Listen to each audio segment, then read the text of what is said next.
Alden, thank you.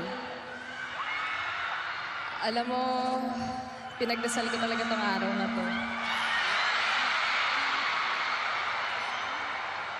Ganon din naman yung gusto kong sabihin sa'yo eh. God gave me you. Ang dami nang nagbago sa buhay natin. Ang dami nang nangyari. Pero may mga bagay pa rin hindi magbabago. Isa doon, ikaw at ako. Tingin ko kasi kaya po nag-work kasi natural eh. Natural po yung chemistry. Wala pong, hindi po lahat pilit. Yung mga ginagawa po namin. Whatever we have now, we're making the most out of it. Masaya po kami kung anong meron kami ni Ngayon ngayon. So, kung dumating man po yung mga bagay na ina-anticipate ng mga manonood para sa amin, darating po yan eh. Hindi po namin i-reject yan. Parang Aldab po. Nangyari lang siya. It just happened.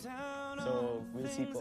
Tingnan natin. Pero whatever we have now, we're having fun. And tulad nga rin po na sinabi na hindi naman po namin sinasabi po namin sa kung anong possibility sa mangyari in the future. Boss, ang aking pasasalamat sa'yo dahil dumating ka sa buhay ko. Isa siyang blessing sa akin. Sino ka nga ba? At paano mo masasabi na ikaw ay naiiwan? Ano nga ba ang papel mo sa mundong ito? Ano nga rin ba ang papel mo sa mundo? Iyan ang mga bagay na tinatanong ko sa aking sarili. Madalas nga ay hindi ako mapakali. Sa dami ng buwabagabag sa aking isip, may mga oras na sumasakit na ang aking dibdib. Sabi ng iba ay hindi ikaw ang karapat-dapat. Humanap daw ako ng iibig sa akin ng sapat. Kaya dapat daw akong maging maingat. Pero sino ba sila para magdikta kung sino ang nararapat? Inaamin kong ako'y takot na mahulog sa isang tulad mo. Ngunit alam ko na darating ang araw na kinatatakutan ko. Pero ano nga ba ang magagawa ko? Tila ang loob ko'y unti-unting nahuhulog sa iyo. Hindi ko kailanman pinlano na magkagusto sa iyo. Hindi ko din alam kung tama bang sundin ang puso. Naiiba ka at maaaring di lahat ay nasa iyo. Pero sinisiguro ko na sa'yo lang ang pusong ito. Sa mga di ko pagsagot, marami silang paghihinala at panghuhusga.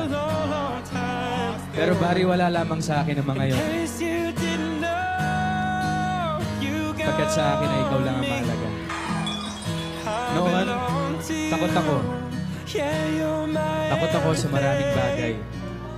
Sa mga inakala kong limitasyon ng aking buhay. Pero nang ika'y nakilala, nawala ang aking pangamba, bagkos napalitan ng ligaya. Pinasamahan niya ako ng isang anghel. Isang anghel na hawak sa aking mga kamay at mananatili pang habang buhay. Sobrang thankful talaga ako. As in, totoo thankful talaga ako na dumating ka sa life ko. And kahit kailan, hindi ko makakalimutan. Talagang i-cherish ko siya buong buhay ko kahit ano. Sobrang thankful din ako na dumating ka sa buhay ko, na nakilala kita. Kasi sobrang laking blessing. Alam mo, naging blessing ka sa akin at sa maraming tao. And for that, nagpapasalamat kaming lahat sa iyo. Thank you.